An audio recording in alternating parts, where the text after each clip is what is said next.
Not all dementia is preventable, but a surprising chunk is, and that's the hopeful part most people never hear.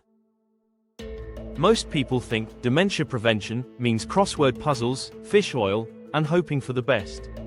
The evidence says the real heavy hitters are much less glamorous: blood pressure, hearing, cholesterol, movement, sleep, and whether your life stays socially connected. So today, I'm giving you an evidence-backed blueprint. We'll walk through the 14 modifiable risk factors from the Lancet 2024 update, translate what actually matters in real life, and finish with a 30-day priority plan you can start this week. And yes, we'll talk about the fear part too, because this is a scary topic. But fear without a plan is useless, and this channel is about turning uncertainty into action. First, quick framing. Dementia is not one single disease. It's a syndrome, a decline in memory and thinking that affects daily life, and it can be caused by Alzheimer's disease, vascular disease, Lewy body disease, and other pathologies. That matters because prevention is not an all-or-nothing game. We're talking risk reduction, not guaranteed prevention, and that's still a massive deal. The Lancet Standing Commission's 2024 update estimated that around 45% of dementia cases could potentially be prevented or delayed by addressing 14 modifiable risk factors across the life course. That is not, eat one blueberry and become immortal. That is, your daily decisions stack up more than people think. And dementia is not a tiny niche issue. It affects tens of millions of people worldwide, with millions of new cases each year, which is exactly why this topic is so important for longevity planning, not just lifespan, but actual brain span. Now here's the twist that makes this video different. The biggest modifiable slices are not all the usual suspects. In the Lancet model, hearing loss and high LDL cholesterol are both major contributors, right up there with things like education and social isolation. That's why this video is a blueprint, not a brain hack list. We're not chasing exotic supplements while ignoring the basics that move the risk curve. Let's go through the 14 in a way you can actually use.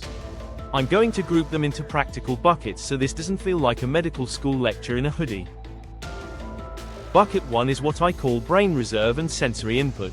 This includes less education, hearing impairment, and untreated vision loss.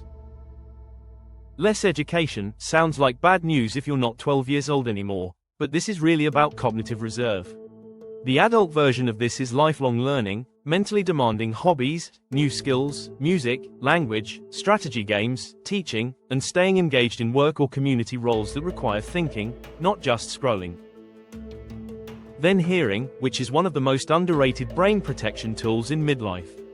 Hearing loss increases cognitive load, reduces stimulation to auditory networks, and often pushes people into social withdrawal, which then piles on isolation and depression risk.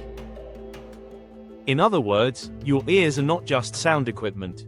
They are part of your brain's input system, and untreated hearing loss can quietly turn down your cognitive world. This is where the Achieve trial got so much attention. In a higher risk group, a hearing intervention slowed cognitive decline over about 3 years, which is exactly the kind of practical, hopeful evidence people need to hear. Vision belongs in this same bucket, and it was one of the newer additions highlighted in the 2024 update. If your eyes aren't corrected, your brain is working harder, your mobility confidence drops, your fall risk goes up, and your engagement with life often shrinks. Next bucket, vascular and metabolic drivers. And this is where the "your brain is downstream from your arteries" line becomes very real. We're talking high LDL cholesterol, hypertension, diabetes, obesity, physical inactivity, and smoking. Let's start with blood pressure, because this is one of the clearest, highest yield levers. Chronically elevated blood pressure damages small vessels in the brain, increases stroke risk, and accelerates the kind of vascular injury that can compound cognitive decline. And this isn't just observational hand-waving. Sprint Mind showed that more intensive blood pressure control reduced mild cognitive impairment risk and improved the combined outcome of MCI or probable dementia. And newer trial evidence from a large rural China cluster RCT also supports dementia risk reduction with blood pressure lowering. Translation: checking your blood pressure is not just a heart health thing. It is a brain preservation habit. High LDL cholesterol is another big one, and the 2024 Lancet update elevated it for a reason. This is a reminder that dementia prevention is not separate from cardiometabolic health. It is deeply connected to it. So if you've been treating LDL conversations like optional paperwork, this is your sign to stop. Lipids, ApoB, blood pressure, glucose control, and waist circumference are all part of the same long-term brain story. Diabetes and obesity also sit in this cluster, and they usually travel with sleep problems, inflammation, and inactivity. The good news is the interventions overlap, which means you don't need 14 separate lifestyles. You need a few high-leverage habits done consistently. Physical inactivity is on the list too, and movement earns its place twice. It helps directly, and it also improves blood pressure, glucose control, mood, sleep quality, and social engagement if you do it with other people. So yes, exercise is brain training. Not because your dumbbells are making your hippocampus do curls, but because movement improves the entire environment your brain lives in. Now let's talk about the bucket people underestimate: mental health and social environment. That includes depression and social isolation is not a small player here. This is a huge mindset shift. Isolation is not just feeling lonely sometimes. It's a health exposure, and the Lancet model treats it that way. You can have perfect supplements, a standing desk, and a sleep tracker with a PhD in notifications, but if your life is socially empty, your risk profile is still getting hit. Human connection is not a soft lifestyle bonus. It's part of the prevention blueprint. Depression matters too, both as a direct risk factor and because it drags down everything else. When mood drops, activity drops, sleep gets messy, diet quality falls, appointments get delayed, and people disappear from your calendar. This is why purpose is not fluff. A reason to get up, contribute, learn, and show up for others tends to improve the same behaviors that protect the brain. Next bucket: injury and exposures. This includes traumatic brain injury, excessive alcohol, and air pollution. TBI prevention is exactly as unsexy and important as it sounds. Helmets, fall-proofing your home, strength and balance work, and not pretending you're still 22 when your recovery time now sends invoices.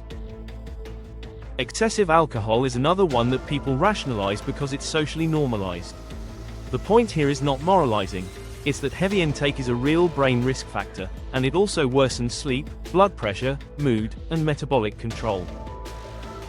Air pollution is harder to control individually, but not impossible. Check the AQI, avoid hard outdoor workouts on bad air days, reduce indoor smoke exposure, and consider indoor filtration if you live in a high exposure area. Now, important LC nuance: sleep is not one of the Lancet's 14 standalone factors, but it acts like a multiplier on several of them.